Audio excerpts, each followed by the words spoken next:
നിങ്ങൾക്ക് ഈ അപ്പൂപ്പന്താടിയുടെ ഇംഗ്ലീഷ് വാക്ക് എന്താണെന്നറിയോ? പെട്ടെന്ന് ചോദിച്ചാൽ എനിക്കും അറിയില്ല. പെട്ടെന്ന് ചോദിച്ചാൽ ഇംഗ്ലീഷ് വാക്ക് ഓർമ്മയില്ലാത്തതോ ഇംഗ്ലീഷ് കാര്യമായിട്ട് സംസാരിക്കാൻ അറിയാത്തതോ ഒന്നും ഒരു കുഴപ്പമില്ല. കാരണം മലയാളം മീഡിയത്തിൽ പഠിച്ചിട്ട് തന്നെ ടോപ്പ് ലെവലിലെത്തിയ ഒരുപാട് ആൾക്കാരുണ്ട്. അതിലൊരാളെ നമുക്കൊന്ന് പരിചയപ്പെടാം. അതിന് കുറച്ച് ദൂരം യാത്ര ചെയ്യേണ്ടി വരും. നമുക്ക് ഇടുക്കി വരെ പോകാം. അവിടെ ഇപ്പോൾ സബ് കളക്ടർ അരുൺ നായരാണ്. അദ്ദേഹം പഠിച്ചതെല്ലാം സർക്കാർ സ്കൂളിലും കോളേജിലുമാണ്. കൂടുതൽ വിശേഷങ്ങൾ അദ്ദേഹത്തോട് തന്നെ നമുക്ക് ചോദിക്കാം.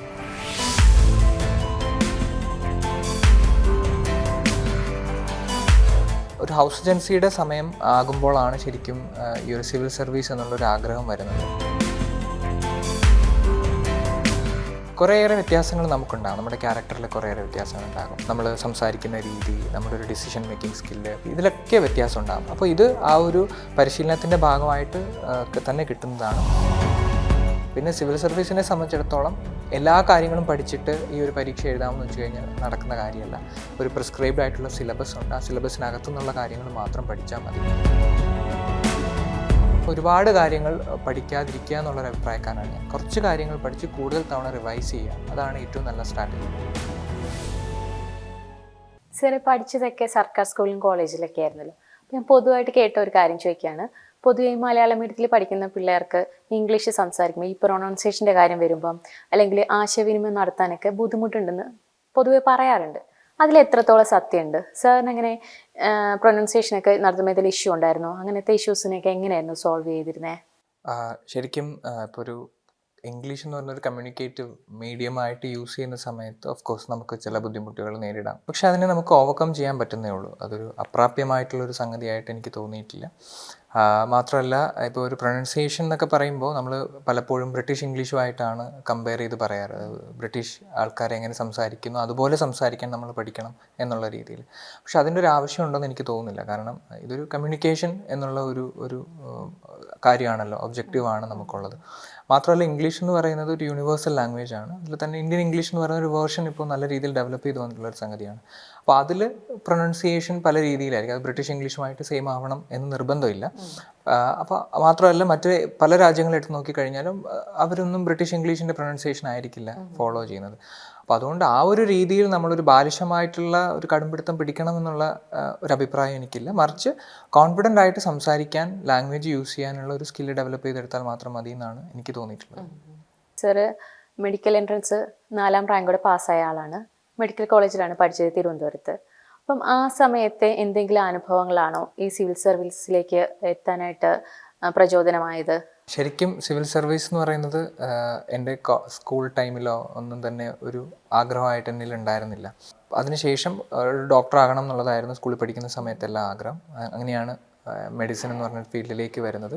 വളരെ പാഷനോട് കൂടി തന്നെയാണ് മെഡിസിൻ പഠിച്ചതും. ഇപ്പോഴും എനിക്ക് ആ ഒരു പ്രൊഫഷൻ ഇഷ്ടമാണ്. ഒരു ഹൗസ് ഏജൻസിയുടെ സമയം ആകുമ്പോഴാണ് ശരിക്കും ഈ ഒരു സിവിൽ സർവീസ് എന്നുള്ളൊരു ആഗ്രഹം വരുന്നത്. അതിനൊരു പെർട്ടിക്കുലർ ഒരു അനുഭവം എന്നൊന്നും പറയാനില്ല.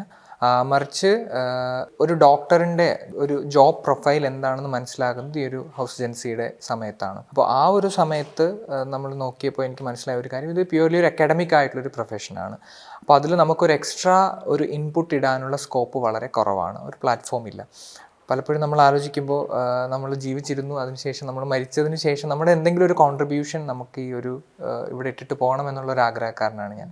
അപ്പോൾ അതുകൊണ്ട് തന്നെ അതിന് വേണ്ട ഒരു പ്ലാറ്റ്ഫോം ഒരു പക്ഷേ ഒരു മെഡിക്കൽ പ്രൊഫഷൻ ഉണ്ടാക്കി തരുമെന്ന് എനിക്ക് തോന്നിയില്ല.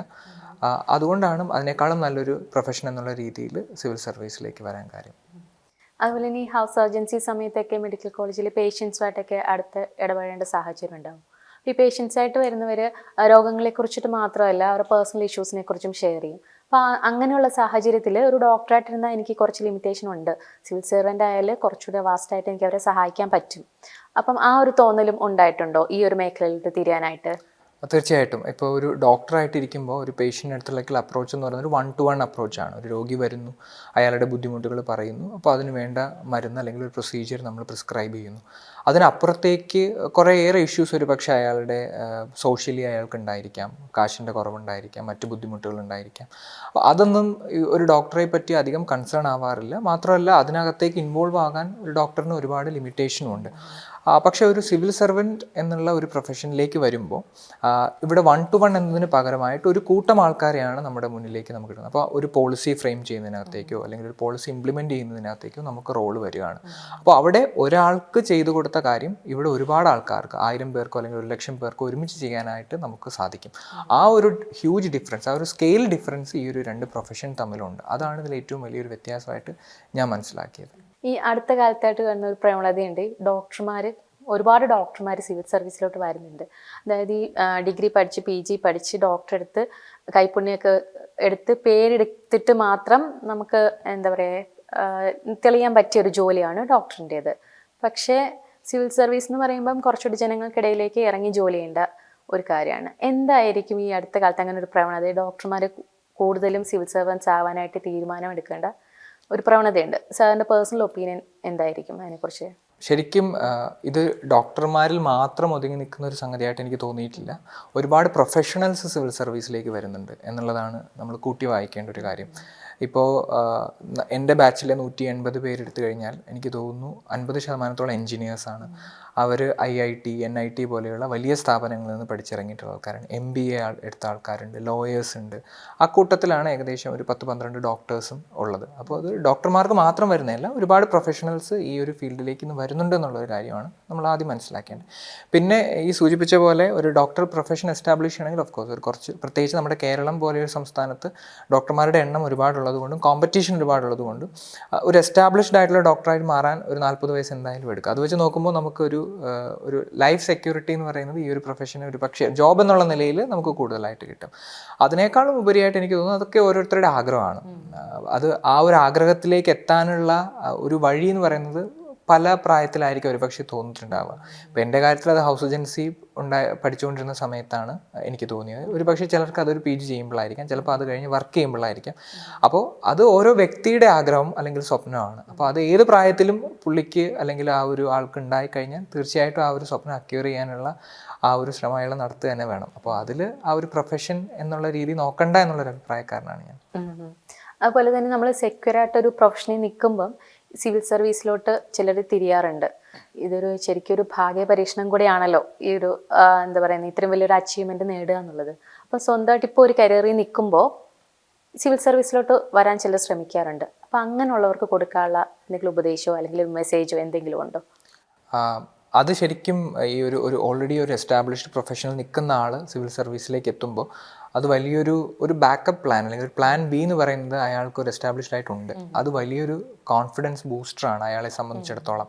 കാരണം ഇപ്പോൾ നേരത്തെ സൂചിപ്പിച്ച പോലെ ഭാഗ്യപരീക്ഷണം എന്നതിലുപരിയായിട്ട് ഇതൊരു വലിയ എക്സാമാണ്. 10 ലക്ഷത്തോളം പേര് എഴുതുന്ന ഒരു എക്സാമാണ്. ആ എക്സാമിനകത്തുനിന്ന് ഒരു 900 അല്ലെങ്കിൽ 1000 പേരെയാണ് ഒരു ഫൈനൽ ലിസ്റ്റിലേക്ക് എല്ലാ സർവീസിലും കൂടി ആയിട്ട് വിളിക്കുന്നത്. അപ്പോൾ അതിൻ്റെ ഒരു പെർസെൻറ്റേജ്, സക്സസ് പെർസെൻറ്റേജ് എന്ന് പറയുന്നത് വളരെ കുറവാണ്. ആ ഒരു സമയത്ത് നമുക്ക് എന്ത് സംഭവിക്കും, എല്ലാവരും നന്നായിട്ട് വർക്ക് ചെയ്തിട്ടാണ് ഈ ഒരു എക്സാം എഴുതുന്നത്. അപ്പോൾ എന്ത് സംഭവിക്കുമെന്ന് നമുക്ക് പറയാൻ പറ്റില്ല.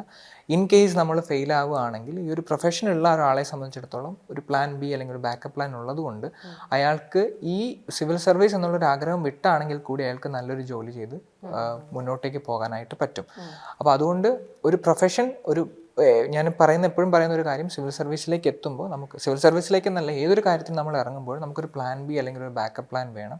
എങ്കിൽ മാത്രമേ നമ്മുടെ ആദ്യത്തെ പ്ലാൻ പരാജയപ്പെടുകയാണെങ്കിൽ നമുക്ക് രണ്ടാമത്തെ പ്ലാൻ എടുക്കാൻ സാധിക്കുകയുള്ളൂ. രണ്ടാമതൊരു പ്ലാൻ ഉണ്ടെങ്കിൽ നമ്മൾ ആദ്യത്തെ പ്ലാൻ നമുക്ക് വളരെയധികം ആത്മവിശ്വാസത്തോടു കൂടി ചെയ്യാനുള്ള ഒരു എന്താ പറയുക ഒരു മോട്ടിവേഷൻ കൂടി നമുക്ക് കിട്ടും.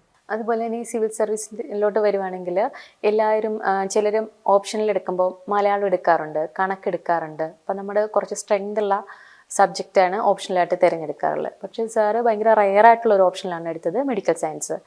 അപ്പം ആ ബാക്ക്ഗ്രൗണ്ടിൽ നിന്ന് വന്നതുകൊണ്ടാണോ അത് അല്ലെങ്കിൽ ഒരു റിസ്ക് എടുക്കാം എന്നുള്ള ഒരു മനോഭാവമായിരുന്നു അങ്ങനെ ഒരു തീരുമാനത്തിന് പിന്നിൽ?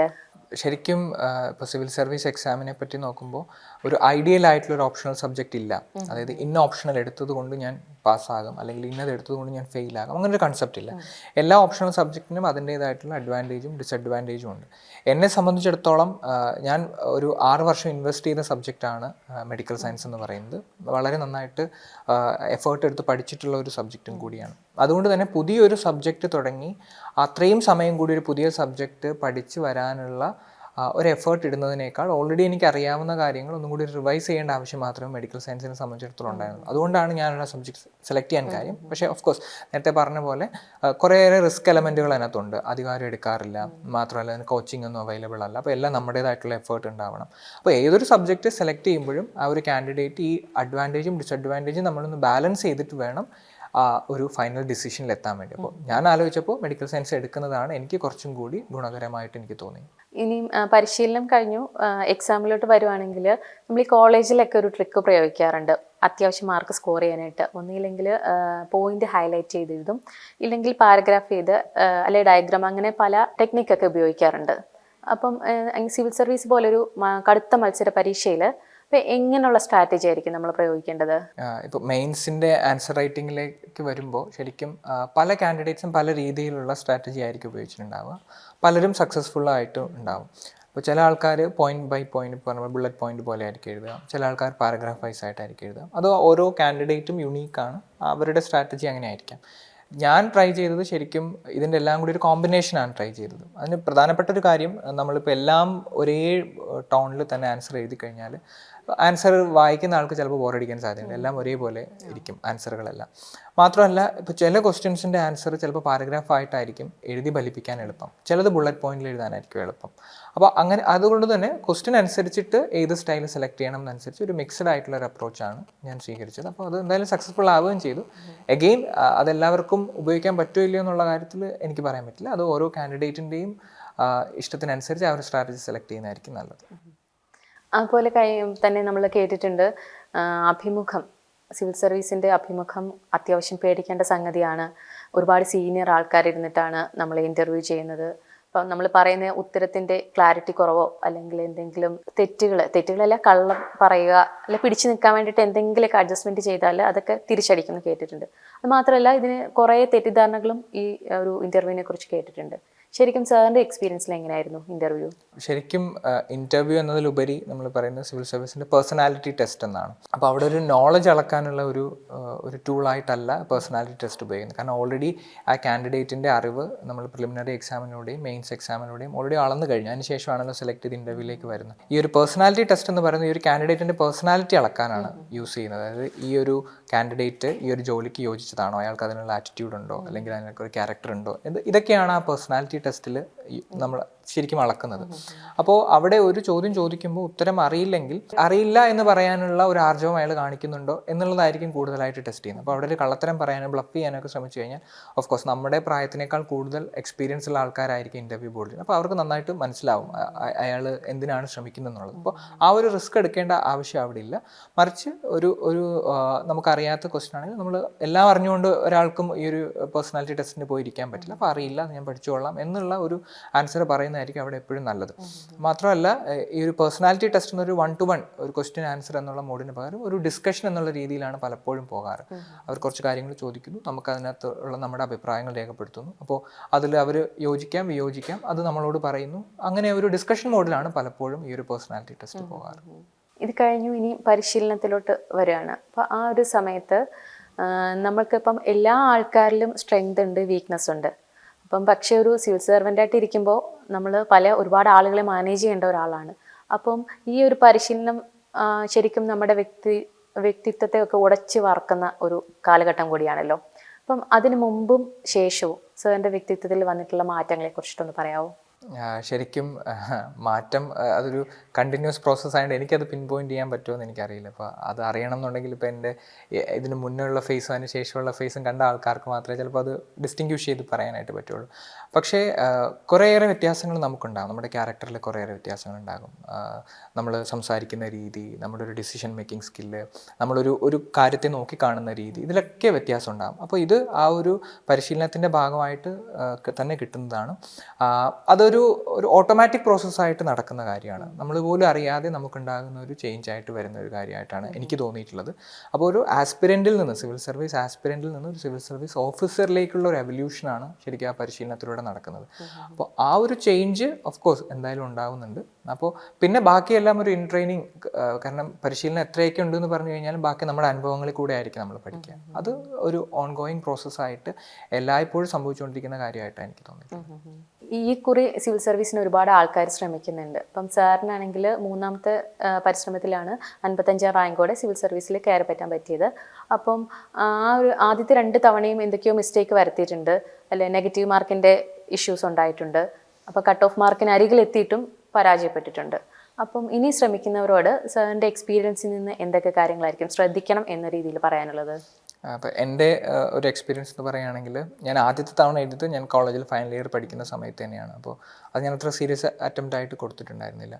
രണ്ടാമത് എഴുതിയതാണ് ശരിക്കും ഒരു കോച്ചിങ് ഒക്കെ എടുത്തൊരു 7-8 മാസത്തെ ഒരു പ്രിപ്പറേഷന് ശേഷം എഴുതിയത് അറ്റംപ്റ്റ് 2018 അറ്റംപ്റ്റ് ആയിരുന്നു. പക്ഷേ അത് ഈ പറഞ്ഞ പോലെ നെഗറ്റീവ് മാർക്സ് വന്ന് എനിക്ക് പ്രിലിമിനറി ക്ലിയർ ചെയ്യാനായിട്ട് പറ്റിയില്ല. അപ്പോൾ പഠിക്കുന്ന ആൾക്കാരോട് പറയാനുള്ളത്, ഒന്ന് ഈ പ്രിപ്പറേഷനോടൊപ്പം തന്നെ എനിക്ക് പറ്റിയ ഒരു മിസ്റ്റേക്ക് എന്ന് പറയുന്നത് ഞാൻ മോക്ക് ടെസ്റ്റുകൾ ആ ഒരു അറ്റംപ്റ്റിൽ ട്രൈ ചെയ്ത് നോക്കിയിരുന്നില്ല എന്നുള്ളതാണ്.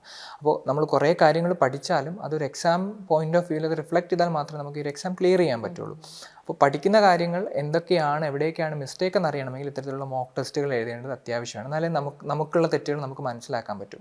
അപ്പോൾ അത് ഈ കാൻഡിഡേറ്റ്സ് ഒന്ന് നോക്കുകയാണെങ്കിൽ നല്ലതെന്നാണ് എൻ്റെ ആ ഒരു പരാജയത്തിൽ നിന്ന് ഞാൻ പഠിച്ച കാര്യം. ഇപ്പോൾ 2019 എക്സാം എഴുതിയപ്പോൾ ഞാൻ ചെയ്ത ഒരു വ്യത്യാസം അത് തന്നെയാണ്. ഞാൻ മോക്ക് ടെസ്റ്റുകൾ എഴുതി എവിടെയൊക്കെയാണ് എനിക്ക് പാളിച്ചകൾ വരുന്നത് മനസ്സിലാക്കി അത് തിരുത്തിയപ്പോഴത്തേക്ക് എനിക്ക് ക്ലിയർ ചെയ്യാനും പറ്റി.